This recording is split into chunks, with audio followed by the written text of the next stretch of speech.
Bueno, buenos días y buenas tardes a todas y todos.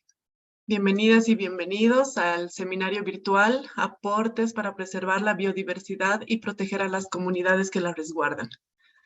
Este seminario virtual cuenta con interpretación simultánea, español-inglés, y pueden activarla seleccionando la opción en la parte inferior de las pantallas.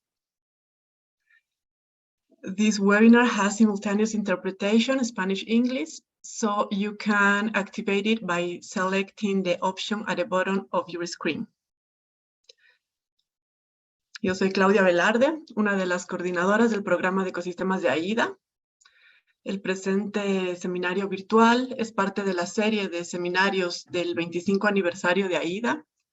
Esta serie de seminarios web es un espacio colectivo de diálogo y reflexión acerca de temas relevantes para el movimiento ambiental regional del que somos parte. La serie consta de 3 sesiones. Una primera sesión que fue el 14 de marzo en relación a reflexionar y conversar sobre la protección del derecho al ambiente sano. Esta es la segunda sesión de la serie de webinars y la tercera sesión será el 18 de julio en relación a justicia climática y transición energética justa. En esta segunda sesión tendremos un espacio de diálogo colectivo desde diferentes perspectivas y experiencias.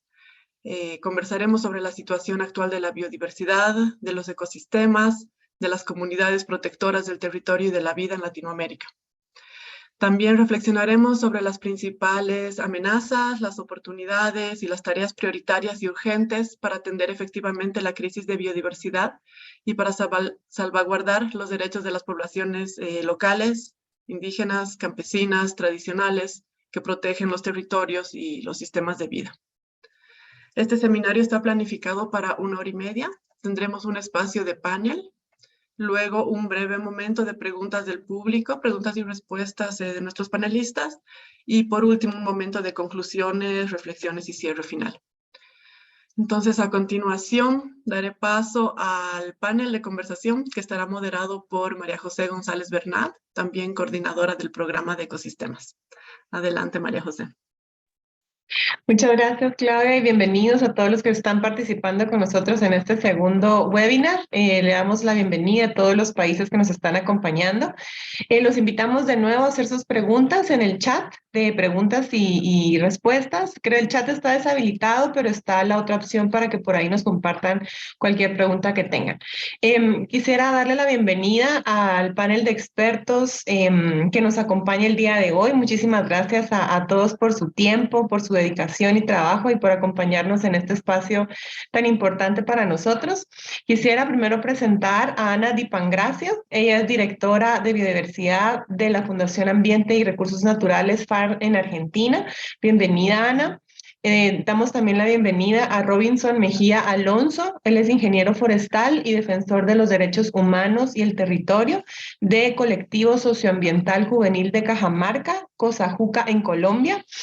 Y damos también la bienvenida a Viviana Tinoco Monge. Ella es ministra consejera de la Misión Permanente de Costa Rica ante las Naciones Unidas en Ginebra.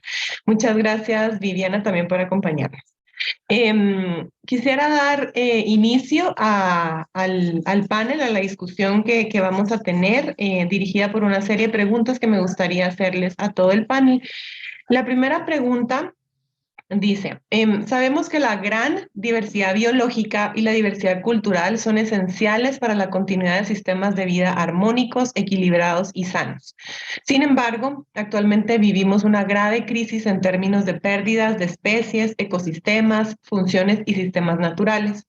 Desde sus propios espacios de trabajo y áreas de experticia, ya sean organizaciones de la sociedad civil, comunidades o foros internacionales, ¿cómo evalúan la situación actual de la biodiversidad en América Latina? Me gustaría darle el espacio a Viviana para que nos respondas esta pregunta, por favor. Muchas gracias. Muchas gracias, María José, y muchas gracias a Aida por invitarme a participar en este webinar. Mi parte tal vez es un poco más desde la perspectiva de la diplomacia, ¿verdad? La diplomacia ambiental y la diplomacia de derechos humanos, que es lo que Costa Rica aboga. A ver, es claro que nuestra región latinoamericana es reconocida internacionalmente por su biodiversidad, ¿verdad? Somos muchísimos los países catalogados como megadiversos, que tenemos esta gran responsabilidad de proteger nuestros recursos al mismo tiempo que garantizar, ¿verdad?, el desarrollo sostenible de nuestras poblaciones.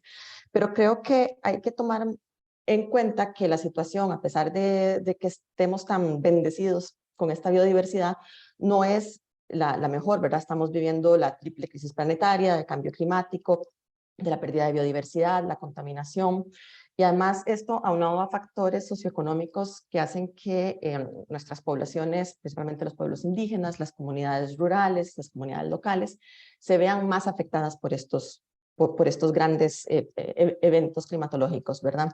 También sabemos que la situación de derechos humanos de muchos de estos pueblos no estamos en las mejores condiciones en, en la región como tal, ¿verdad? Hay problemas de acceso a los territorios indígenas, de acceso a que estos pueblos puedan ejercer sus derechos plenamente, y al mismo tiempo hay un reconocimiento de parte de los estados y de nuestras autoridades que nuestra visión de crecimiento socioeconómico se ha generado mucho en los centros urbanos, ¿verdad? Y hemos dejado muchas veces las zonas rurales y las zonas costeras un poco más abandonadas, tal vez, ¿verdad? Y es parte de este tema que tenemos que darnos cuenta, ya sea como gobiernos, como sociedad civil, que tenemos que ir dando un poco más de atención y de acceso a estas comunidades, ¿verdad? Al desarrollo que sí se ve en las zonas más urbanas de nuestros países. Por ahora creo que este sería un inicio de nuestra conversación. Gracias. Listo, Diana, muchas gracias. Ana, ¿nos podrías comentar tú, desde el trabajo que ustedes realizan dentro de la organización, cómo evalúan la situación actual de la biodiversidad en América Latina? Sí, muchas gracias. Bueno, a la luz de reportes que están hechos por diversos procesos regionales e internacionales que seguimos, desde ya quedan cuenta que nuestra región tiene una enorme diversidad biológica y cultural.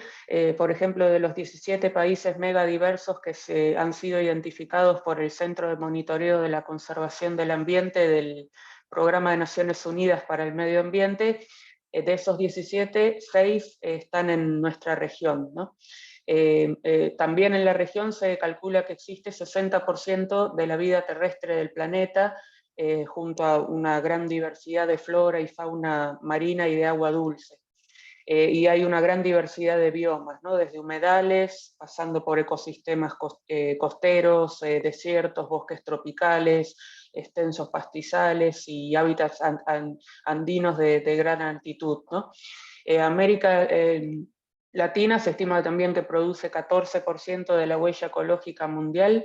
La mayoría de los países de nuestra región hacen un uso muy intensivo de la naturaleza, muchas veces excediendo la capacidad que ésta tiene de renovar las contribuciones que hacen a las personas. También la distribución de los beneficios por el uso de la naturaleza no es igual entre diversos pueblos y culturas, lo cual también supone una amenaza para el bienestar humano. También hay que considerar el hecho de que en nuestra región 90% de la población habita en ciudades, y esas grandes concentraciones de poblaciones en áreas urbanas tiene, aunque la gente no lo advierta, un impacto en la biodiversidad. Y también nuestra región no escapa de los grandes impulsores directos e indirectos de pérdida de biodiversidad que se han detectado a nivel global, ¿no? También aplican para la región. Por ejemplo, entre los impulsores indirectos se incluye las tendencias demográficas, los patrones de crecimiento económico, deficientes sistemas de gobernanza y la desigualdad. Y entre los directos también aplica a nuestra región el mayor motivo por el cual se pierde biodiversidad, que es la conversión, la fragmentación y la sobreexplotación de hábitats naturales. Particularmente nosotros trabajamos mucho en humedales, así como han desaparecido a gran escala a nivel mundial, también aplica para nuestra región, a manos de la agricultura, la ganadería y la urbanización. Y también nos preocupa el avance y el impacto que tiene el paquete tecnológico de transgénicos y agroquímicos, que no solo impactan la salud de ecosistemas, sino también de las personas, y todavía las iniciativas agroecológicas no cuentan con todo el apoyo que debieran. Y a nivel de especies en peligro, por ejemplo, del grupo de especies endémicas que solo se encuentran en nuestra región y que están bajo alguna categoría de riesgo de extinción, más de la mitad se encuentran en la región del Caribe, 40% en Mesoamérica y una cuarta parte en América del Sur, y muchas se enfrentan a la extinción en los próximos años, ¿no? Y para ir cerrando, quizás también destacar el rol del cambio climático, que se ha vuelto un impulsor directo a nivel global, pero que también aplica a nuestra región.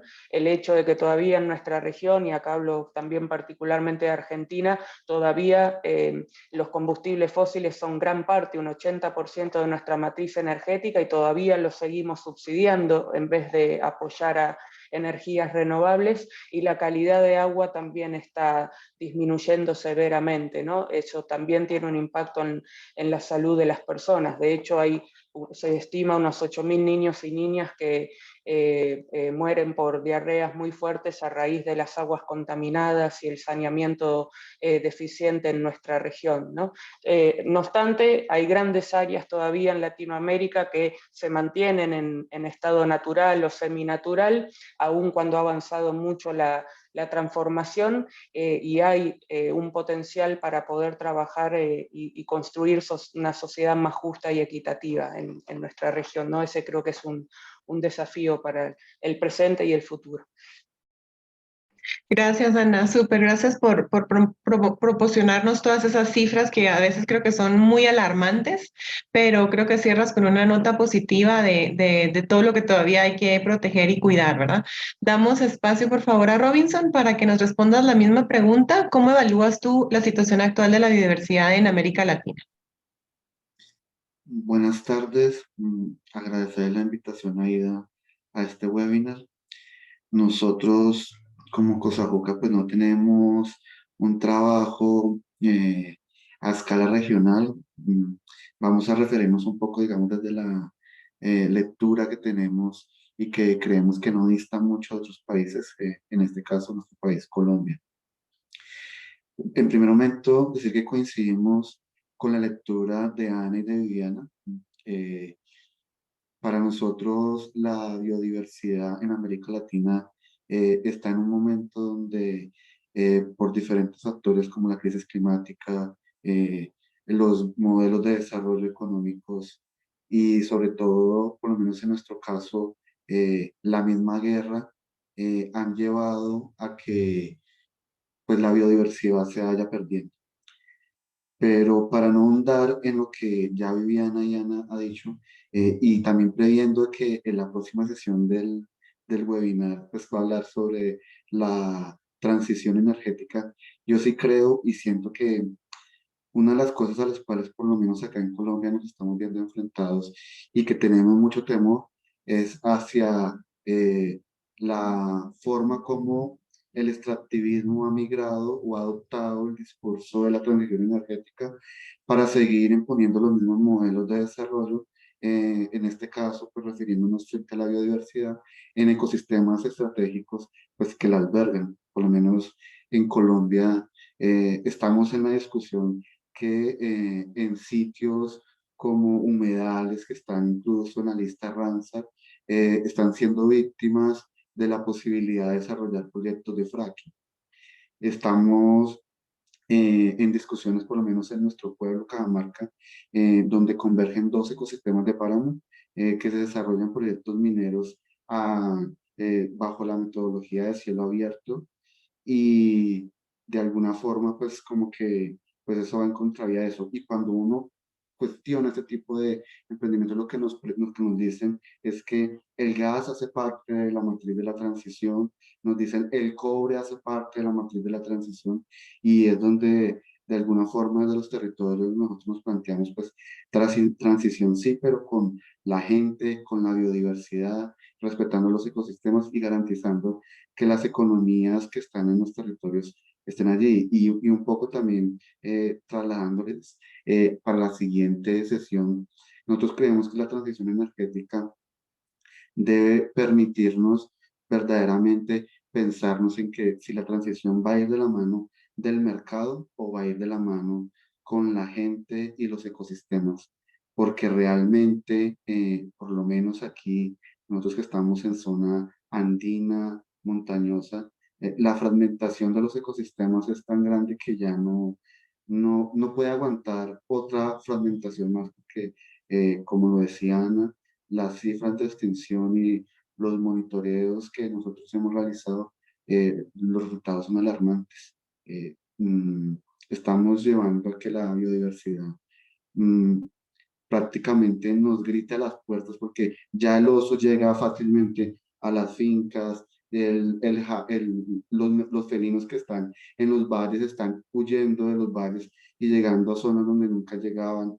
Y pues claramente eso es lo que de alguna forma vemos, pero lo que no somos capaces de ver con respecto a otras especies, frente a los cultivos que van subiendo su altitud para poder desarrollarse, pues nos permiten a nosotros decir que estamos en un momento donde si no logramos garantizar que la curva de pérdida de biodiversidad pues se neutralice a partir pues, de las diferentes acciones que hacen las comunidades y los territorios, pues va a ser muy complicado para que luego de que siga fragmentándose los ecosistemas, pues lo que hoy nos hacen permitirnos acceder a un agua pues que tal vez no sea la más limpia o a un aire que tal vez que no sea el más limpio, pues claramente va a ser peor la situación para las personas que viven allí y con el agravante que quienes van más a sufrir son las comunidades más vulnerables, las más empobrecidas y las que el Estado no le ha garantizado sus derechos. Sí, Robinson, muchísimas gracias. Creo que das el preámbulo perfecto para la siguiente pregunta, porque como mencionas, el mundo realmente está un poquito más consciente de todo lo que está sucediendo en materia ambiental, en donde se ha reconocido que es urgente restaurar ecosistemas dañados, revertir la degradación y proteger los sistemas de vida naturales en todo el tema de fragmentación también. Y esto se enmarca en muchos acuerdos internacionales que se han afirmado, que se han presentado, que se han propuesto, que se han aprobado a nivel internacional. Entonces, mi siguiente pregunta es, en el marco de estos acuerdos, ¿qué avances o logros identifican en materia de protección de ecosistemas frágiles y megadiversos, así como en la defensa de comunidades que los resguardan? Viviana, tal vez seguimos contigo. Perfecto, muchas gracias María José.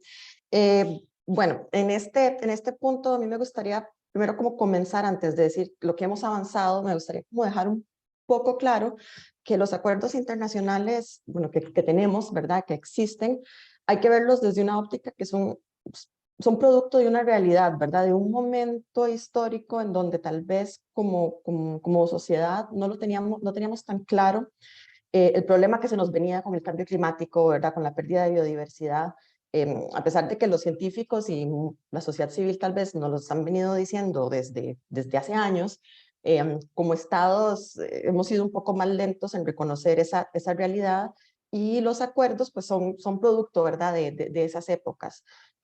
Digamos, por ejemplo, la Convención sobre el Derecho del Mar, que es considerada como la constitución sobre temas del océano, nunca tocó temas de biodiversidad, no tocaba los temas de los recursos naturales en este gran ecosistema del cual todos dependemos, ¿verdad?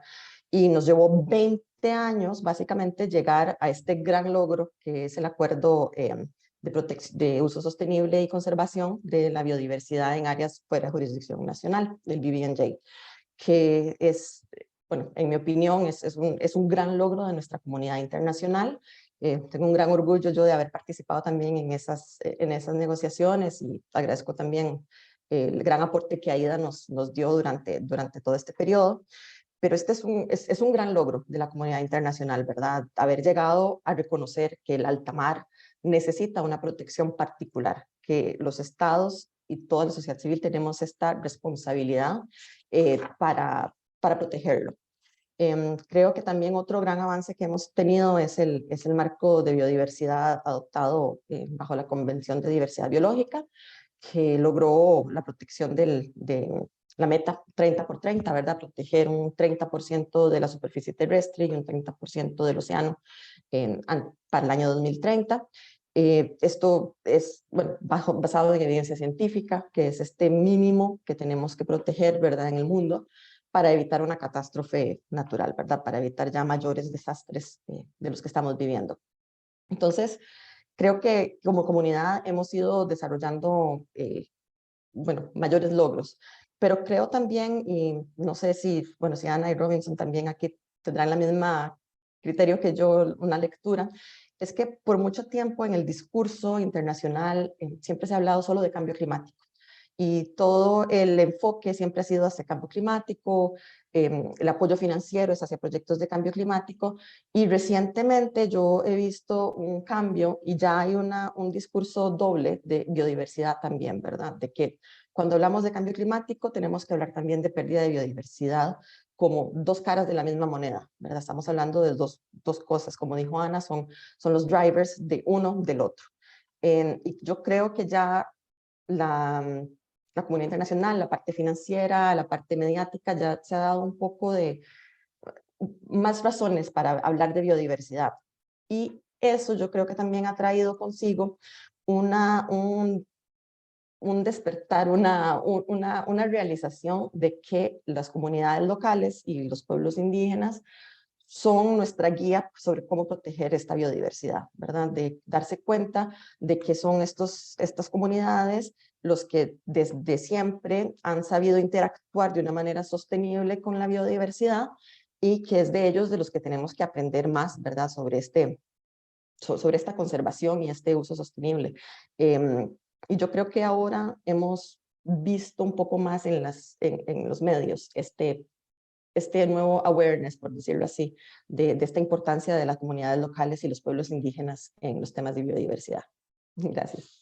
Listo, Diana, muchísimas gracias. Ana, de nuevo para ti, considerando estos acuerdos internacionales recientes, ¿qué avances y logros identificas en el marco de tu trabajo? Sí, bueno, a la luz de lo que nos ha dejado las metas de Aichi, que era el anterior plan estratégico del Convenio de Diversidad Biológica, que es el principal convenio en materia de biodiversidad, y también ahora en razón de que tenemos un nuevo marco a 2030, hay que decir que para nuestra región también aplica lo que ha resultado el trabajo en torno a las metas de biodiversidad a nivel global, ¿no? Que ha habido avances, pero no han sido suficientes, que de hecho la gran mayoría de las metas a 2020 no se cumplieron y solo hubo avances parciales en algunas de ellas. Y la particularidad de países de nuestra región es que tenemos, y esto es algo que hay que revertir ahora camino a las metas a 2030, hay grandes lagunas de información sobre la biodiversidad, ¿no? No tenemos información, datos básicos, datos de base que permitan evaluar si estamos camino a hacer realidad esas metas a las que nos comprometemos a nivel mundial, con lo cual también muchas veces podemos haber tenido avances en algunas metas, pero no tenemos la información clara y sistematizada como para poder reportar esa contribución que ha hecho nuestra región a las metas globales. Pero ciertamente lo que sí se puede identificar es que ha habido avances en estos años y la tendencia sería que también se iría por esa misma línea hacia 2030 en materia de áreas protegidas, ¿no? Las áreas protegidas se han expandido de manera importante, tanto las que son manejadas por gobiernos como por comunidades indígenas y locales y privados, ¿no? Pero no obstante, menos del 20% de las áreas que se identifican como de extrema importancia para la biodiversidad están conservadas. La tendencia muchas veces es a conservar aquello que es más sencillo porque no es tan problemático, pero aquellas áreas que están bajo mayor presión del extractivismo no se protegen. Entonces tenemos que atender especialmente aquellas áreas que son críticas para la biodiversidad. Y también que el avance en áreas marinas protegidas en nuestra región ha sido menor que las zonas terrestres, ¿no? Con la salvedad de algunos países que han avanzado mucho en lo marino, pero en la generalidad ha habido más avances en protección de áreas terrestres que marinas. También lo positivo es que en razón de las metas globales, todos los países de nuestra región han adoptado a través de procesos participativos su Estrategia Nacional de Biodiversidad, ¿no? Capaz procesos estratégicos que no hubieran llevado adelante de no ser porque había un mandato de un convenio para avanzar en este sentido y apoyo financiero para que lo pudieran hacer. Y también ha habido incrementos en los esfuerzos que algunos países han hecho en materia de tráfico ilegal de especies, trabajos conjuntos entre países que comparten la ruta migratoria de especies migratorias y programas de recuperación de algunas especies determinadas. También en línea con lo que decía la colega anteriormente, hay mayor conciencia también y apoyo a las contribuciones que hacen pueblos indígenas y comunidades locales a la conservación y uso sostenible de la biodiversidad.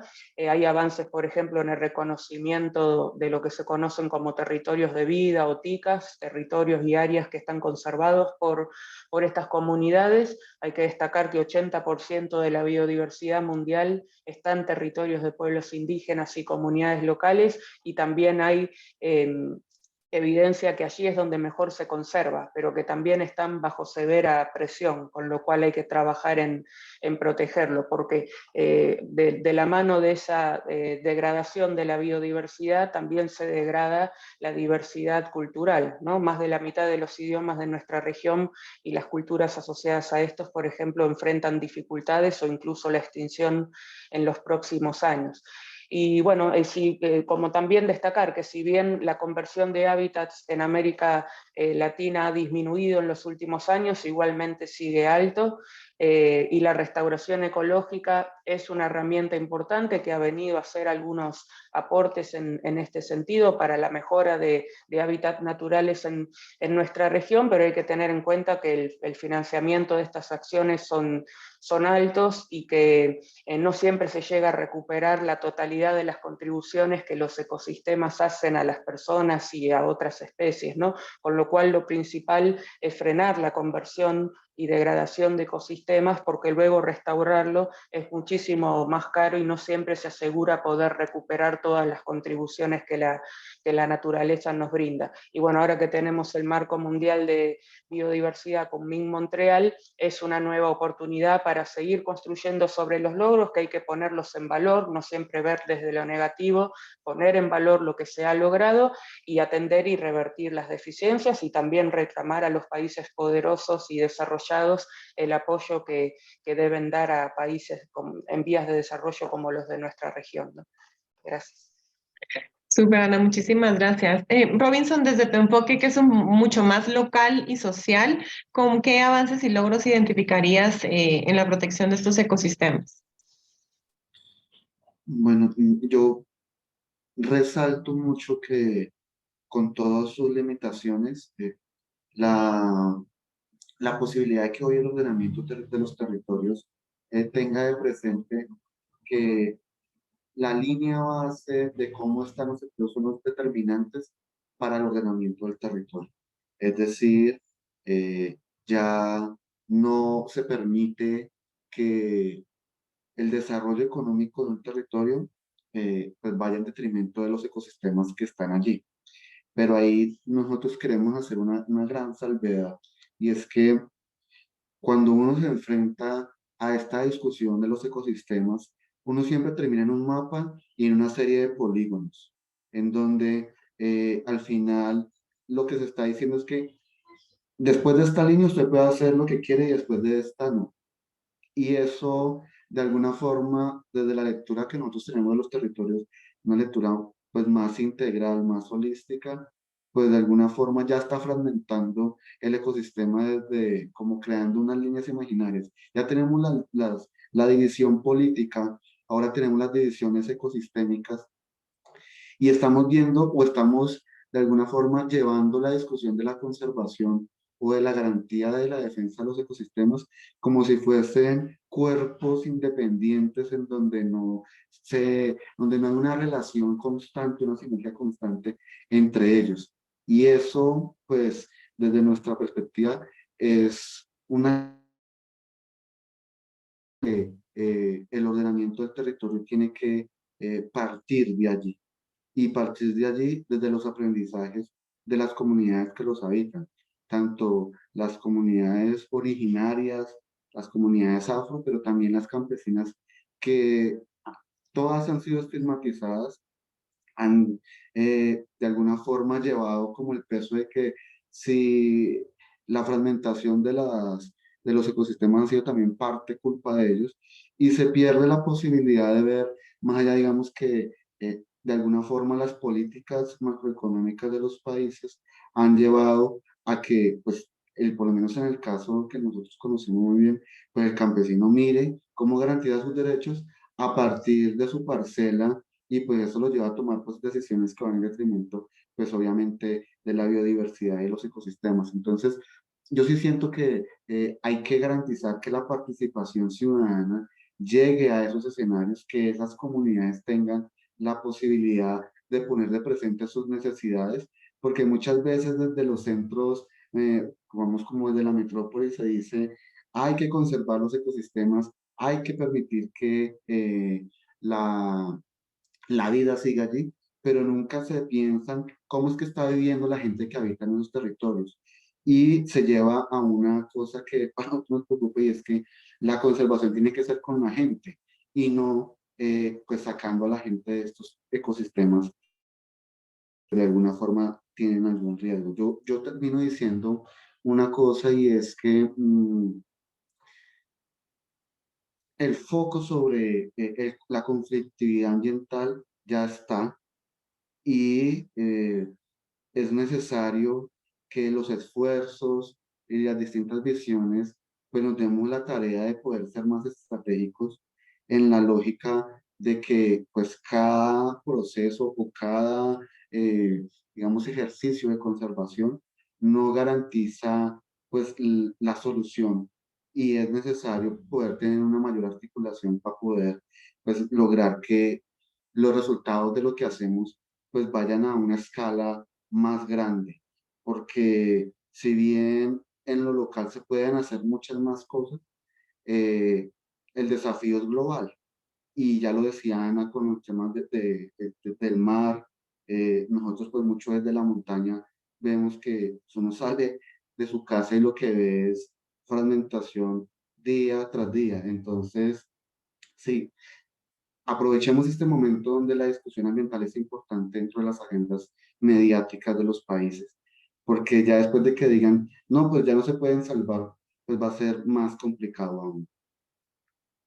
Sí, buenísimo, Robin, muchas gracias. Creo que los tres mencionan temas muy importantes sobre los avances que estos convenios internacionales o acuerdos internacionales tienen, en particular la integración de la biodiversidad, temas de cambio climático, conservación como parte de la ecuación, pero también mencionas, Robinson, que hay muchas deficiencias, ¿verdad? Todavía en esto, y que faltan también afrontar muchos desafíos, y en eso se enmarca mi siguiente pregunta. Reconociendo que existen estos grandes desafíos que ya mencionaste un poco, Robinson, ¿cómo, ¿cuáles consideran ustedes que son los principales retos a los que todavía nos enfrentamos como región? Sé que ya mencionaron algunos, pero tal vez nos pueden expandir un poquito más en sus respuestas. ¿Y cuáles son las principales alternativas y oportunidades que tenemos para superarlo? Viviana. Gracias, María José. Bueno, yo creo que yo voy a aprovechar un poco la oportunidad. Mi respuesta va a ir muy dirigida a la parte pues, internacional, ¿verdad? Y a mi experiencia aquí en Ginebra, que entiendo es un nicho bastante particular, ¿verdad? Que es el mundo este de la diplomacia multilateral. A mí me parece que es uno de los grandes retos que tenemos como comunidad, ya sea latinoamericana o ya sea en realidad global, es dejar, ¿cómo explicarlo? A ver, la comunidad internacional tiene la mala costumbre de actuar lo que llamamos en silos. Si hablamos de cambio climático, no quieren hablar de biodiversidad. Si hablamos de biodiversidad, nos dicen que queremos introducir algún tema de cambio climático, se nos indica que existe un foro para eso. Este foro es A o B. ¿verdad? Entonces tenemos que dejar de hablar separados, ¿verdad? Tenemos que darnos cuenta que todos somos un mismo estado cuando estamos hablando como Costa Rica. Costa Rica es una sola, a pesar de que estemos en dos foros diferentes, eso es un mismo país. Y al final de cuentas, pues somos un mismo planeta todos, ¿verdad? Pero la otra parte que yo considero que es muy importante, que es un tema que desde acá, desde la misión de Costa Rica en Ginebra, hemos intentado continuar como forzando un poco la discusión, es centrarnos que es también hablar que los temas ambientales son temas de derechos humanos y no podemos tampoco separarlos, ¿verdad? No podemos olvidar que cualquier acción ambiental que un Estado tome tiene consecuencias en los derechos humanos de las poblaciones. Y una vez que tomemos esa perspectiva en cuenta, que tomemos que todos los seres humanos tenemos un derecho humano a un ambiente sano, limpio y sostenible, que fue el tema del otro webinar que ustedes tuvieron, creo que basándonos en esa perspectiva podemos avanzar más, ¿verdad? Si tomamos en cuenta que cualquier acción debe tomar en cuenta los derechos humanos de todas las poblaciones, lo que Robinson estaba mencionando, el derecho a la participación, el derecho a que se tomen en cuenta las voces de las comunidades locales en diferentes proyectos que los afecten directamente, es muy importante. Y tenemos que, como comunidad internacional, ir sobrepasando un poco esta discusión de separar los temas. Aquí en Ginebra, desafortunadamente, es muy normal escuchar, Ginebra es el foro de derechos humanos, entonces cuando queremos hablar de cambio climático, de ambiente, son muchísimos los países los que nos dicen, bueno, pero es que esos tienen sus foros particulares, aquí no somos expertos en el tema, entonces no me hablen de ese tema.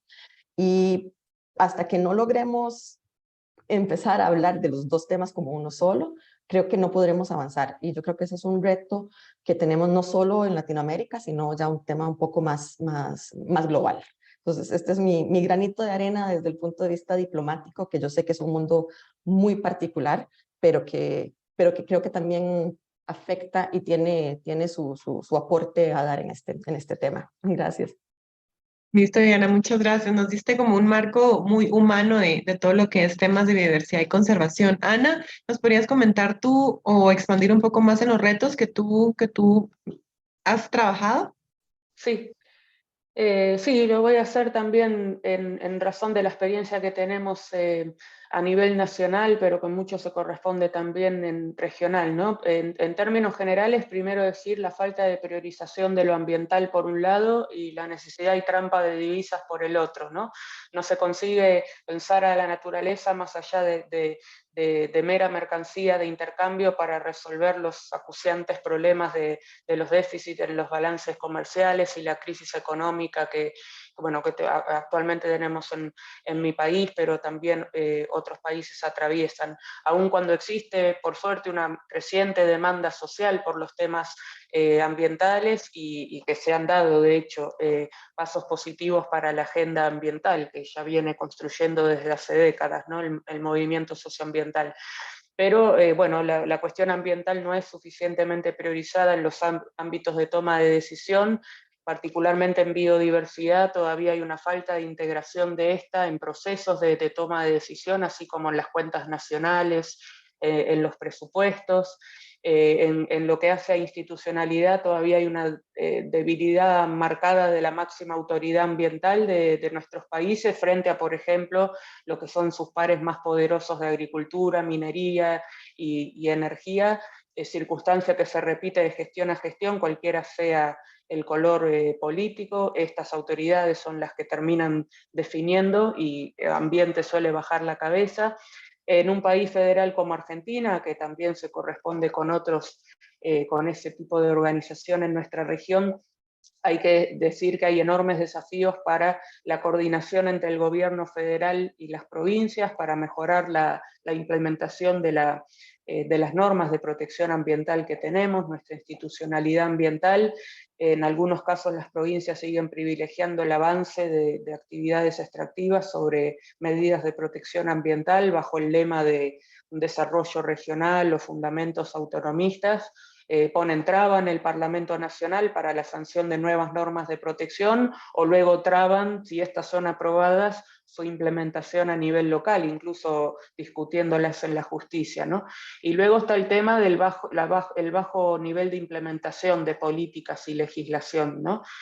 Aún nos debemos normativas muy importantes. En Argentina destaco lo que es que no tenemos una ley nacional integral de biodiversidad, no tenemos ley de humedales, que es un reclamo de sociedad civil desde hace más de una década, tenemos una antigua ley de fauna con un enfoque más cinegético que de conservación, la flora no tiene regulación, los recursos genéticos están regulados por ahora por una simple resolución del Ministerio de Ambiente, hay que actualizar la ley de áreas protegidas que tenemos para incorporar nuevas figuras, categorías que ha desarrollado el derecho ambiental moderno, no tenemos avanzado el derecho penal ambiental, no es delito la destrucción de ecosistemas, entre otros, ¿no?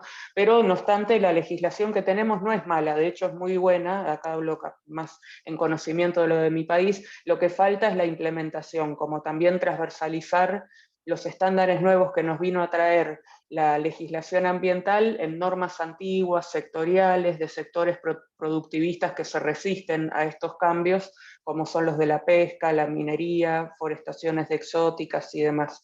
Y para ir cerrando, creo que no hay que dejar afuera también lo presupuestario, ¿no? Que se sigue viendo invertir en el ambiente como un gasto y no en verdad en una inversión, y mientras que se sigue apoyando monetariamente actividades con severo impacto socioambiental. Hay un sistemático de financiamiento de las leyes ambientales, particularmente en el caso de Argentina, por ejemplo, la ley de bosques nativos, que está totalmente desfinanciada, la tendencia es a la baja, por hectárea recibe más plata la ley que fomenta la forestación con exóticas que la ley de bosques, nunca recibió más del 5% de lo que debiera haber recibido por mandato legal, la ley, entre otras cosas. Y esto tiene impacto porque hay insuficientes controles, escasez de material de trabajo, de personal y también capacidades, ¿no?, necesarias en las autoridades competentes para cumplir debidamente con la ley. Y finalmente la voluntad política, ¿no?, de realmente cuidar el ambiente y la biodiversidad. Esto es como un verdadero cuello de botella a atender y creo que las alternativas serían resistir, insistir, trabajar en red de manera transversal y multidisciplinaria, como se dijo recién, aprovechar herramientas que nos llegan desde los foros de derechos humanos, Escazú y el nuevo Marco Mundial de Biodiversidad nos pueden ayudar en ese sentido, participar e involucrarse en distintos espacios institucionales, pero también en la calle, ¿no?, para reclamar a las autoridades que estén a la altura de la crisis socioambiental que atravesamos y se comprometan con el cuidado ambiental y de las comunidades. Muchísimas gracias, Ana. Robinson, rescatando también lo que ya mencionaste, que se necesita mucha participación ciudadana, todos los temas de fragmentación, si nos puedes mencionar algunos otros retos que tú identifiques desde tu trabajo. Sí, nosotros creemos que una de las mayores dificultades a la hora de pensarse el ordenamiento de los territorios y tomar decisiones sobre la conservación y protección de los ecosistemas es que se ha privilegiado el aspecto político por encima del técnico y del conocimiento ancestral de los territorios y de las comunidades que los habitan. Acá, quienes eligen esos puestos de poder o los que tienen la determinante de poder tomar esas decisiones no son personas que están formadas en estos temas ni están dispuestos a tener unas conversaciones horizontales con las comunidades que los habitan, sino que obedecen a favores políticos y llegan allí a tomar decisiones en favor de quienes han financiado las campañas de ciertas fuerzas electorales en el país. Y eso pues pone de presente una conflictividad que trasciende en que durante décadas las decisiones que se han tomado en temas de ordenamiento territorial han estado basadas en las banderas de los partidos. Y ahí se dibuja, si bien, digamos, la discusión ambiental debe ser política, pues también tiene que garantizar que sea con la gente y que cuando se llegan a esas dicotomías en donde nos han dicho minería sí, pero no así, o La conservación sí, pero sin gente, pues lleva a que se agudice esa conflictividad. Hay un caso pues en la región muy impactante y es esos cambios de gobierno, ¿no? Por lo menos Brasil lo vivió muy claro. Eh, Cuando estaba un gobierno de extrema derecha, pues la Amazonía lo vivió pues de una manera que tal vez nunca se había vivido en muchos años, ¿no? Y ahora cuando, digamos, el país toma otra decisión, pues como que uno ve que el poder económico funciona como el péndulo de estos ecosistemas y pues claramente eso yo creo que es el mayor reto y debemos lograr que los ecosistemas, la biodiversidad pues esté por encima de estos virajes que al final, digamos, de cuando se hacen las cuentas, pues estamos tomando decisiones que están impactando gente, no ahorita, sino que les van a impactar durante mucho tiempo en el futuro. Yo cierro diciendo, hay una gran oportunidad en estos momentos y es que desde nuestra perspectiva, con todos los focos puestos en estas discusiones, debemos ser suficientemente creativos para poder avanzar, en no quedarnos desgastados ni en la discusión política, ni en los tecnicismos, porque también hemos visto que también los que se hacen de alguna forma llamar, pues los técnicos, los científicos, lo dice un ingeniero forestal, claramente esto obedece a una visión política sobre cómo se identifica o cómo se reconoce los territorios y los ecosistemas. Entonces, es urgente que partamos de cómo debemos lograr que la biodiversidad, las economías locales, las políticas públicas, los mismos fallos judiciales, aquí hago un paréntesis muy pequeño. Mm, Nosotros creemos que tenemos mucha normatividad, tenemos muchas conflictividades, tenemos muchos fallos judiciales diciendo qué es lo que se tiene que hacer, pero nada de eso se cumple. Y una de las cuestiones que nosotros decíamos, bueno, si tenemos todo este marco normativo, tenemos jueces diciendo que obligando a los gobiernos a actuar como dicen actuar, pero no sucede un poco y no es como cargando a que las responsabilidades de los territorios, pero sí creemos que al no haber la voluntad, al tener claro que podrán existir distintos instrumentos para poder llevar a cabo lo que se tiene que hacer, eh, nosotros debemos saltar esa barrera con la creatividad. Nosotros, por lo menos aquí en Cajamarca, en Colombia, en una zona que está amenazada por la actividad minera, pero muy rica en biodiversidad y también una cultura campesina, eh, nuestra apuesta es avanzar desde tanto las escuelas rurales como con las juntas de acción comunal en ejercicios de monitoreo de biodiversidad en la lógica de generar, no para hacer ese efecto de volver a la biodiversidad un peluche, pero sí para que la gente haga ese clic y evidencie que pues ese animal o esa planta, ese árbol que está allí, pues está allí por algo y que si bien la gente dimensiona y entiende de alguna forma, se escapa a veces de la integralidad de lo que de alguna forma representa la vida en cada territorio. Y ahí yo siento que no es recargar a las comunidades en que pues esto va a cambiar porque las comunidades lo hagan, no, pero yo sí siento que la oportunidad a partir de la creatividad es que al final del día lo que debemos nosotros llevar es que el sentido común nos permita que los políticos identifiquen que las decisiones que están tomando están matando la biodiversidad. Y cuando esa muerte le duele a sus electores, pues esta gente se lo piense o se lo de alguna forma motive a que mínimamente las decisiones que tomen no estén llevándose por delante estas formas de vida que pues desafortunadamente vamos a tener que ver su desaparición. Entonces, sí, mucha creatividad, está mucho por escribir, mucho por aprender y también un poco un reto para la academia es bajarse del discurso científico a hechos muy comunes y es que en la vida es la posibilidad verdaderamente de construir un mundo distinto. Y por lo menos aquí estamos empezando a andar ese camino y creemos que si no se hace esa reflexión, pues va a ser muy difícil lograr que los tomadores de decisiones se tomen en serio esto, más allá, digamos, de sus beneficios o los negocios que haya que hagan los países en toda, digamos, la dinámica económica mundial, sobre todo en estos momentos de guerra, que uno se pregunta, bueno, ¿y cuál va a ser el rol de la biodiversidad en esta guerra? No, buenísimo, muchísimas gracias, Robinson. Antes de ya cerrar con mi última pregunta, me gustaría invitar a todos los que nos acompañan a que por favor nos envíen sus preguntas a través del chat para nuestros expertos, nuestros invitados, para que por favor logremos sacar toda la información que podamos de este webinar.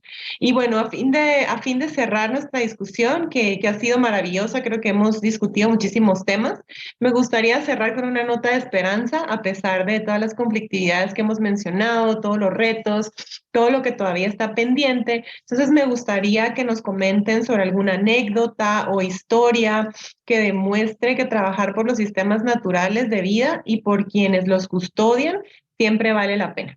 Viviana. Gracias.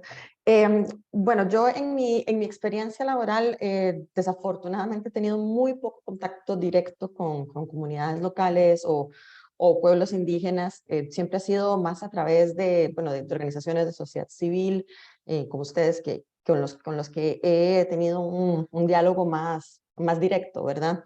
Pero sí considero que a través de estas organizaciones uno ha ido aprendiendo a respetar y a reconocer ese gran conocimiento que tienen las comunidades locales sobre la biodiversidad. Digamos, pongo un ejemplo muy concreto de experiencia personal.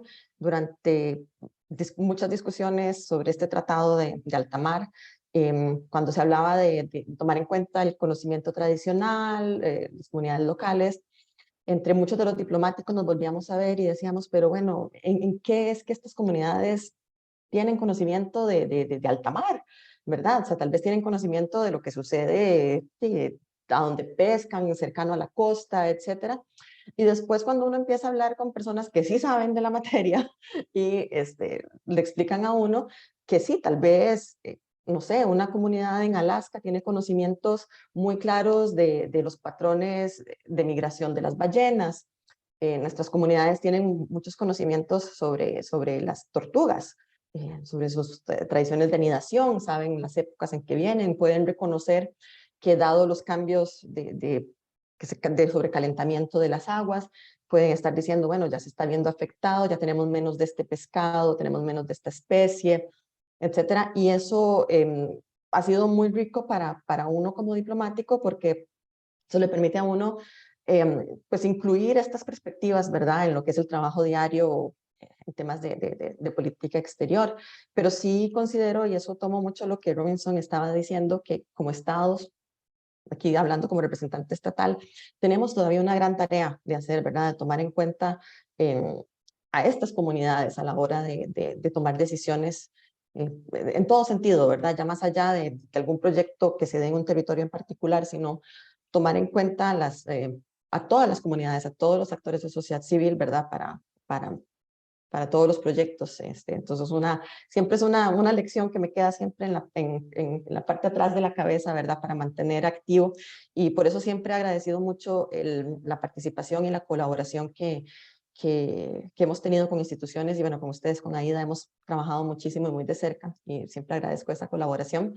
Y bueno, yo desafortunadamente me tengo que retirar antes de nuestra sesión de preguntas y respuestas, pero les agradezco muchísimo el espacio y a todos los que están participando. Veo que hay 70 personas conectadas. Muchas gracias por la atención y bueno, muchas gracias a Ana y a Robinson también por su participación. No, Viviana, muchísimas gracias a ti por tu tiempo. Sabemos que te tienes que retirar por temas de trabajo, así que al contrario, gracias por hacerle el tiempito para contarnos mucho sobre tu experiencia. Listo, entonces Ana, te damos espacio a ti para que nos cuentes alguna anécdota que consideres bonita sobre sobre tu marco de trabajo. Sí, Yo ahí quería destacar dos cosas. Por ejemplo, yo antes mencioné la ley de humedales, que es una demanda en Argentina desde hace más de una década de organizaciones de sociedad civil, y todavía no tenemos la ley, pero el trabajo y en red ha redundado en que hoy ya a los medios no le tengamos que explicar qué es un humedal, como solía pasar hace 5, 7, 10 años. De hecho, son titulares en los medios también los humedales. Siempre está en la agenda parlamentaria, siempre hay proyectos con más o menos chances de aprobarse, pero los hay. Y de hecho ahora a consideración de la Cámara Baja está un proyecto que fue construido de manera participativa, ¿no? Que tiene aportes de especialistas en humedales, desde científicos hasta comunidades locales y organizaciones de sociedad civil, formales e informales. Y eso es un antes y un después, ¿no? Hay que seguir insistiendo, pero el trabajo en conjunto vale la pena. Ya llegaremos a tener la ley y sabemos que, pese a todas las dificultades que luego se implemente, el escenario es mejor con ley que sin ley, ¿no? Pero también quería poner en valor el Marco Mundial de Biodiversidad, ¿no? Que no es perfecto, pero le damos la bienvenida, es un paso en la dirección correcta, un esfuerzo multilateral importante en los tiempos que corren, y también resultado de un proceso abierto y participativo, que va muy en línea con el espacio que es el foro, que es el Convenio de Diversidad Biológica, que desde sus inicios ha dado lugar a las organizaciones de sociedad civil, facilita su acreditación, reconoce las contribuciones de pueblos indígenas y comunidades locales a la conservación y uso sostenible de la biodiversidad. Incluso hay un fondo fiduciario para apoyar a miembros de comunidades que se hagan parte de las negociaciones, y todas las negociaciones son totalmente abiertas, ¿no? Lo cual no es así en clima o en desertificación. Y eso es algo que siempre ponemos en valor. Y este marco construye sobre lo que nos ha dejado las metas de Aichi, también trae nuevas agendas que estaban ausentes en la meta de Aichi, como las de derechos humanos, biodiversidad en ciudades, agroecología, los impactos por contaminación por plásticos y prevención de brotes zoonóticos, ¿no? Pero si hay algo en lo que se destaca sobre todo es el haber incorporado en su corazón un enfoque de derechos humanos, ¿no? El pleno respeto por derechos de pueblos indígenas y comunidades locales, de las mujeres, no solo derecho a participar, sino derechos de acceso a tierra, territorios, recursos, con lo cual creemos que avanza en poder lograr esa conservación inclusiva de la que veníamos hablando acá, basada en derechos humanos, género, responsiva y equitativa, que creemos aumenta las chances de una mejor implementación y rendición de cuentas por parte de los países. Y esto no hubiera sido posible sin el denodado y articulado esfuerzo e incidencia que hicimos en este foro, desde los inicios, antes de la pandemia, de la negociación de este nuevo marco, allá por 2019, de pueblos indígenas, comunidades locales, grupos de mujeres, de jóvenes y organizaciones de sociedad civil, con lo cual es un claro ejemplo de que vale la pena seguir trabajando por un mundo justo que conserve y valore la naturaleza, y ahora se abre la oportunidad de incidir nacionalmente en los procesos de estrategia de biodiversidad que se tienen que desarrollar de manera participativa, transparente, ser abiertos, incorporar a todos los actores relevantes para realmente transversalizar a la biodiversidad y disponer también de una estrategia financiera para hacer ello realidad. Y ahí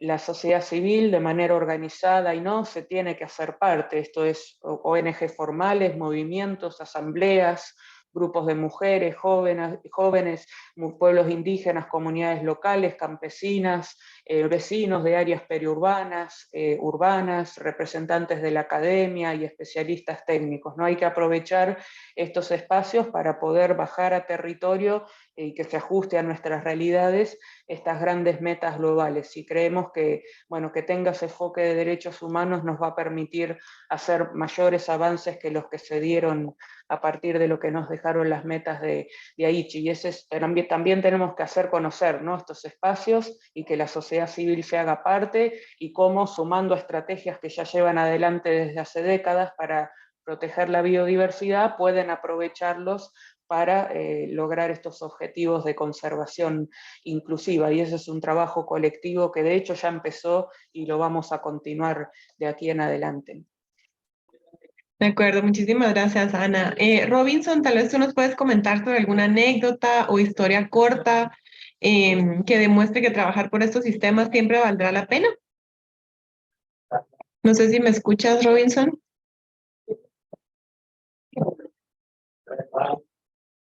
Creo que lo perdimos por un ratito.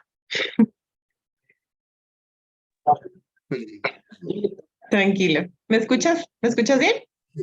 Listo. Con internet, pero ya. Sí, no, voy a compartir dos momentos de muchos de los cuales hemos tenido la oportunidad de vivir. Uno, digamos, a escala país, nosotros, digamos, fuimos uno de los territorios que nos activamos en todo el proceso de exigencia de la participación ciudadana en el marco de proyectos extractivos. Cajamarca fue el primer territorio que hizo una consulta popular de iniciativa ciudadana, donde casi el 99% de las personas que asistieron a las urnas dijeron que no querían que en ese territorio se desarrollaran actividades mineras. Y a raíz de eso también, en todo el país se vino como todo un ejercicio de ejercer el derecho a la participación, al punto de que otros 7 municipios, 7 territorios alcanzaron a hacer consultas populares, tanto en materia minera, de hidrocarburos, de hidroeléctricas que amenazaban tanto a comunidades como a ecosistemas. Y eso también mutó a que los municipios empezaran a emitir unos acuerdos municipales para proteger el patrimonio natural de los territorios, en la perspectiva de que pues, los gobiernos habían prácticamente otorgado 10 millones de hectáreas para que las empresas desarrollaran actividades mineras y cerca de 6 millones de hectáreas para que hicieran exploración para la extracción de hidrocarburos. Esto, pues sin duda ponía de presente una discusión muy interesante en la lógica de que las comunidades, a partir de su ejercicio de derecho de participación, pues lograron un poco lo que aquí en Colombia se llamó descarrilar la locomotora minero-energética de varios gobiernos que pues imponían esta forma de desarrollo a los territorios sin consultársela. Luego sucedieron muchas cosas, pero hay decirles que después de este ejercicio de democracia directa, motivó que las estrategias de defensa de estos ecosistemas pues llevaran a que la gente sí sintiera que sí pudiese ser parte de la toma de estas decisiones, y eso digamos que es una de las experiencias que a nosotros nos ha motivado y nos ha llevado mucho a poder seguir haciendo lo que estamos haciendo. Y otra, ya muy desde lo local, pero también muy desde como ese ejercicio de sensibilización que permite a tomar, pues puede que sean decisiones muy pequeñas, pero que si logramos escalar, pues pueden ser muy grandes, es a partir de estos ejercicios de monitoreo de biodiversidad con niñas, niños, jóvenes y adolescentes de las zonas rurales.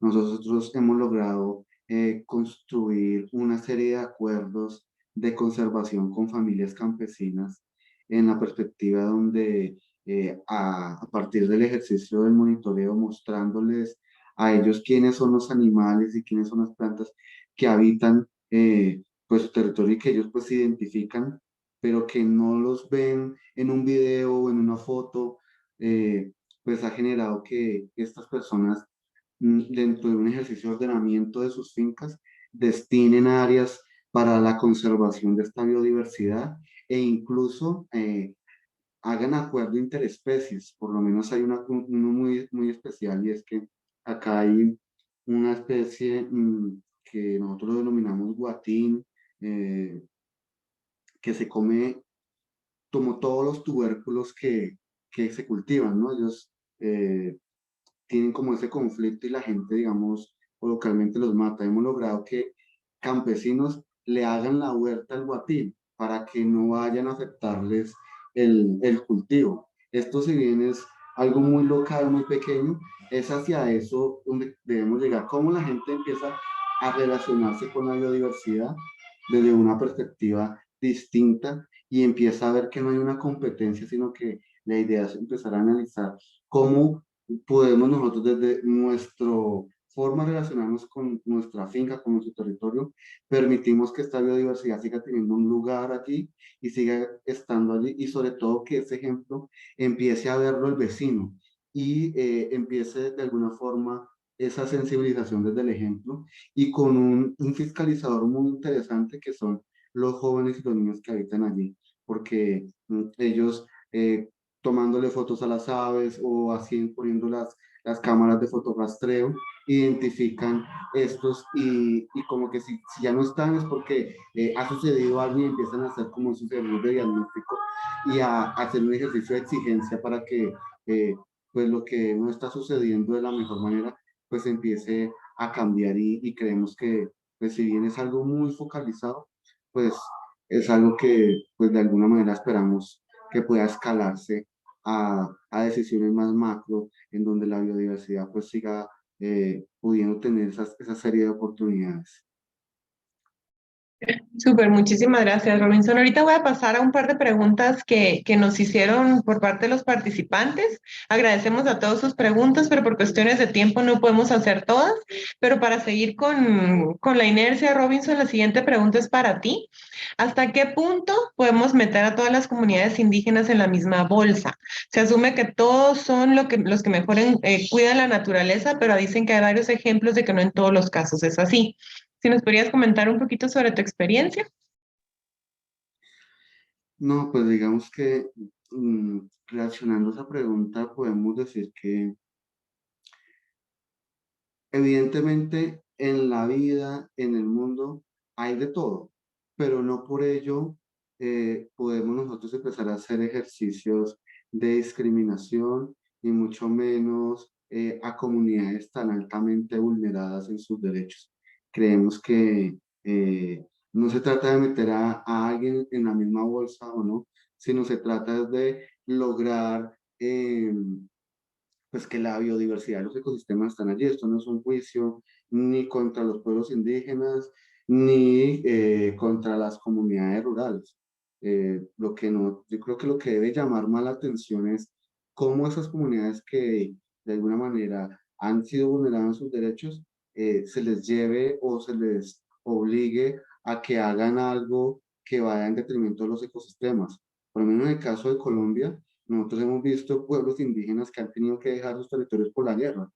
Y yo creo que el foco es cómo garantizamos que esos territorios que tienen un amplio conocimiento de cómo habitar en ecosistemas tan frágiles sin afectarlos, pues mirar cómo logramos garantizar que estén allí. Y ya esas pequeñas dificultades que se han presentado con algunos pueblos, pues no son la regla ni la excepción. Acá hay una gran forma, digamos, de dimensionar a los pueblos indígenas como cuidadores y yo creo que eso no está en discusión. Al contrario, lo que debemos nosotros es ver cómo aprendemos y no como nos han dicho las empresas, es que todo esto tengo que poner en el taparrabo, sino que cómo verdaderamente nos ponemos en función de que los conocimientos que ellos tienen, pues verdaderamente contribuyan a que las políticas que nuestros gobiernos promueven en los territorios, pues trasciendan en que estos ecosistemas y la biodiversidad siga estando allí. Súper, Robinson, muchísimas gracias. Y justo mencionaste en tu en la parte última de tu respuesta a la siguiente pregunta que es para Ana. ¿Cómo pueden las visiones de estas comunidades en materia de conservación aportar en los procesos de definición de regulaciones y políticas nacionales? Sí, bueno, justamente voy a construir sobre lo que mencionaba antes, ¿no? Es importante hacer saber y difundir y junto con las comunidades, tanto locales como indígenas con las que trabajamos, hacer saber de los espacios institucionales en los que se pueden hacer parte, además de reclamárselo a las propias autoridades, ¿no? De que parte de las discusiones tienen que incorporar diversidad de actores y titulares de derechos como son pueblos indígenas y comunidades locales. Entonces hay que hacer el reclamo por su parte a las autoridades que tienen a distintos niveles, nacional, provincial y local, hacer saber que tienen que incluir esta diversidad, pero también hacerles saber a las comunidades que están en esos espacios, ¿no? Y algunos ejemplos que hemos tenido es, por ejemplo, que se puede accionar a distintos, ¿no? Niveles para impulsar que su visión sea incorporada en regulaciones y políticas. Nosotros trabajamos mucho con comunidades de salinas grandes, que son humedales de altura fuertemente amenazados por la exploración y explotación de litio. Entonces les acompañamos en desarrollar un protocolo biocultural sobre consentimiento libre previo informado, que luego tuvo su reconocimiento por la Defensoría del Pueblo y se está trabajando para que sea reconocido por la provincia, ¿no? Es una propuesta de cómo llevar adelante ese proceso, en razón de que Argentina todavía no lo ha reglamentado, pero es un derecho operativo, no hace falta reglamentarlo porque Argentina ha ratificado todos los tratados que reconoce ese derecho. Y también a las justicias, de hecho se ha llevado, en razón que no se les ha participado a la hora de definir proyectos de exploración y explotación de litio, llevar a la justicia para que previo a cualquier autorización de proyectos se haga evaluación de impacto ambiental estratégica, evaluación ambiental específica para los proyectos y se cumpla con el consentimiento libre previo informado, pero también incorporarles en procesos nacionales como las discusiones en el Parlamento de ley de humedales. Entonces hemos apoyado para asegurar que lleguen su voz a estos espacios de discusión, y en la Estrategia Nacional de Biodiversidad, ¿no? Que en su reglamento se incluye que entre los actores que tienen que hacerse parte están los pueblos indígenas. Y si algo bueno se puede decir, entre comillas, que dejó la pandemia, es que por fin se dio algo que tanto reclamábamos, es que se permita no solo la participación de personas que estamos en la ciudad capital, que es donde está generalmente la autoridad de aplicación, sino que por formatos virtuales también pueda sumarse personas que residen en otras provincias. Entonces poder hacerse parte, más allá de talleres provinciales que se den y deben darse en estos proyectos, procesos, es que puedan también participar a distancia y asegurarles esa conexión a comunidades que muchas veces no la tienen facilitada, ¿no? Entonces creo que esas son distintas vías de hacerles saber que pueden hacerse parte y luego apoyarles efectivamente para que puedan participar de esos procesos que después tienen un impacto en productos y políticas, instrumentos bien concretos para impulsar la protección de la biodiversidad. Ana, muchísimas gracias. Yo tengo otra pregunta en base a lo que acabas de mencionar. ¿De qué manera sería posible reivindicar las estrategias locales y comunitarias de conservación como verdaderos hitos y que éstas no se vean supeditadas al reconocimiento de una ley que en muchas ocasiones dispone procedimientos complejísimos? ¿Sería para mí o para Robinson? Para ti, sí, por favor, Ana, como en Bueno, contenido de la sí, actividad. ciertamente la cuestión de poder impulsar una ley muchas veces puede ser complejo, a veces el consenso político está y sale, se puede decir de manera bastante aceitada, pero cuando eso está complicado, sí, ciertamente una vía es poder recurrir a la justicia o el apoyo de figuras como la Defensoría del Pueblo u otras autoridades que hacen evaluación de la gestión del Poder Ejecutivo, del Estado en distintos niveles, como en el caso de Argentina es la Auditoría General de la Nación. Pero ciertamente el Defensor del Pueblo es quien defiende nuestros derechos y puede acompañar y hacer reconocimientos e incidencia adicional para empujar, ¿no?, el reconocimiento de las estrategias locales y comunitarias de conservación. Desgraciadamente en Argentina tenemos defensores activos en municipios y provincias, pero hace más de 15 años que no tenemos al Defensor del Pueblo designado, que requiere una mayoría especial y acuerdo político en el Parlamento, con lo cual está descabezado la autoridad que defiende nuestros derechos. Seguimos activando con una red de organizaciones para que Argentina, ya ante ese incumplimiento de los derechos humanos, proceda a designar a una persona a cargo de la Defensoría, pero sería un actor muy valioso para acompañar, y lo fue mientras estuvo activo, para acompañarnos, ¿no?, en distintas luchas socioambientales. Tenía un área específica de ambiente, podía hacer juicio, lo cual muchas veces las comunidades tienen dificultades para acceder a la justicia, o las ONGs no podemos por nuestras limitadas recursos también poder atender todos los casos a través de la justicia, y lo tenemos en el debe, ¿no? Pero esos son reconocimientos, además de muchas otras estrategias sí que hay en su lugar, pero destaco esa figura porque también muchos de nuestros países en la región la tienen, ¿no? De poder acercarse a las defensorías y trabajar, o fiscalías de Estado, y trabajar en conjunto para poner en valor sus aportes. Gracias, Ana. Súper. Robinson, tú desde tu visión, ¿quisieras agregar algo más a esta pregunta?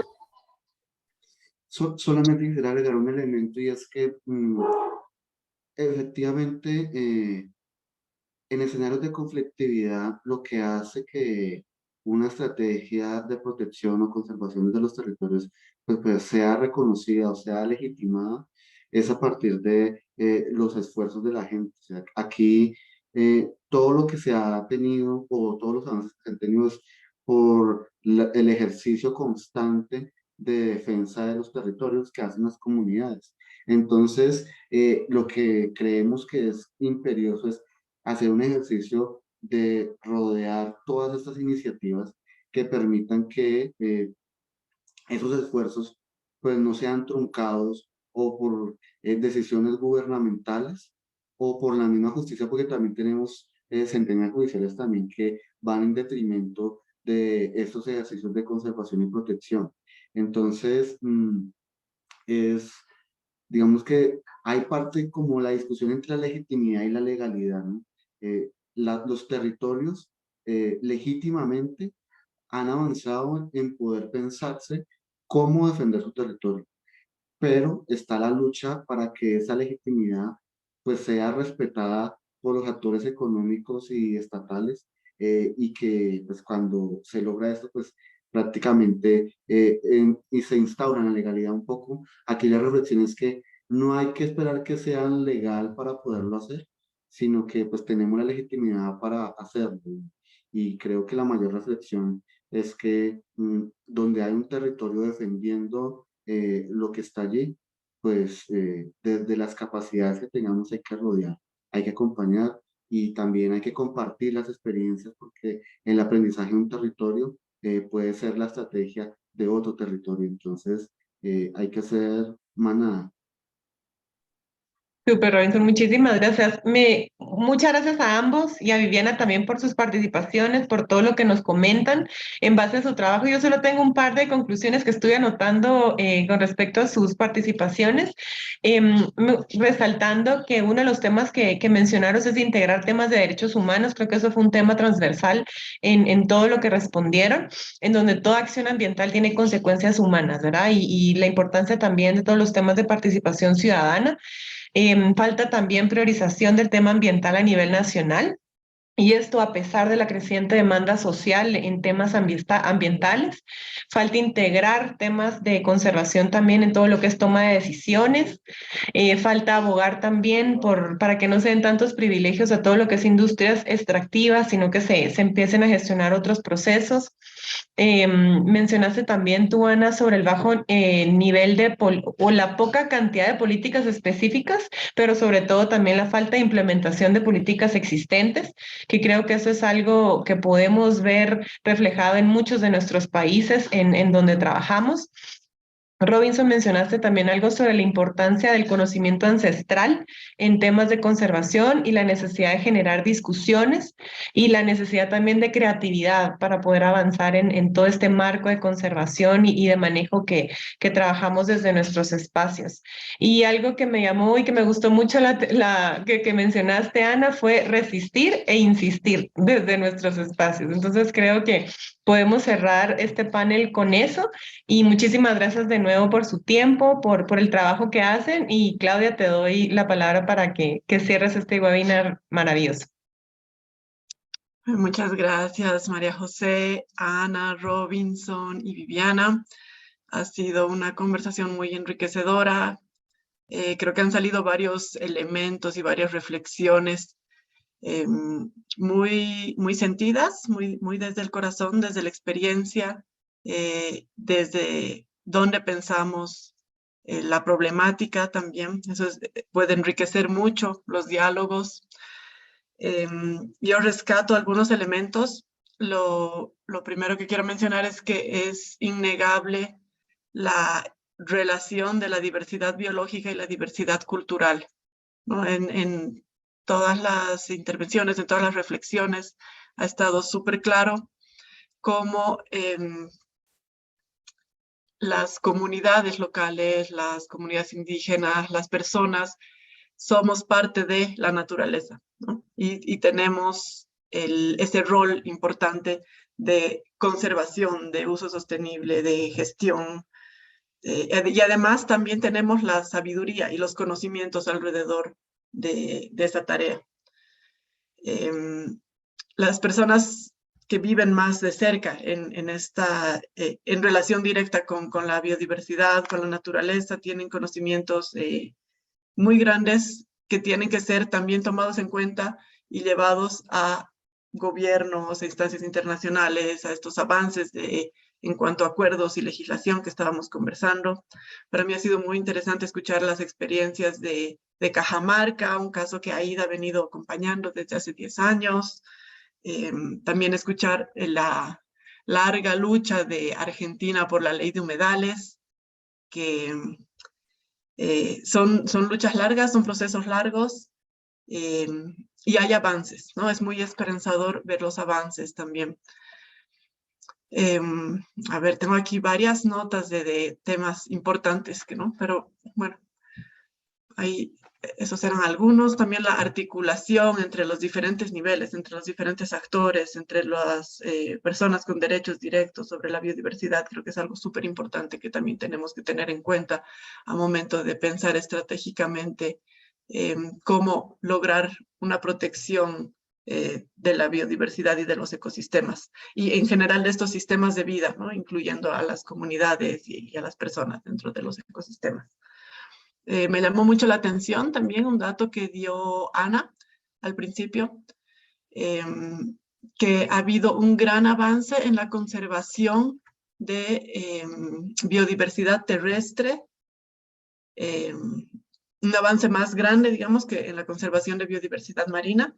Creo que eso también es algo que tenemos que reflexionar, que tenemos que pensarlo en el derecho y la importancia de la participación de todas las personas, comunidades, sean costeras o no, en la protección de estos bienes comunes, ¿no? Como es el alta mar, como son los fondos marinos.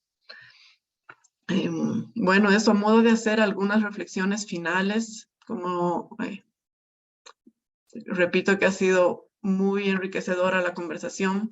Hemos visto los retos, los avances y las oportunidades que tenemos para seguir trabajando, articulando y sumando a los esfuerzos de protección de la biodiversidad, de los ecosistemas, de los sistemas de vida en Latinoamérica. Con esto quiero agradecer a nuestros panelistas, Ana, Robinson, Viviana, muchas gracias por compartir con nosotras sus experiencias, sus luchas, su trabajo. También quiero agradecer al equipo de AIDA que ha hecho posible esta serie de webinars. A todos los presentes también por ser parte de este momento de celebración y de reflexión, que es muy importante para nosotras cumplir 25 años. Bueno, y en realidad agradecer a todas y a todos quienes trabajan y luchan por un mundo mejor cada día. Entonces los esperamos en la sesión número 3 de la serie de seminarios virtuales, el día 18 de julio, en el que realizaremos un diálogo para construir la ruta hacia la justicia climática y la transición energética justa. Muchas gracias a todas y a todos por conectarse y hasta pronto.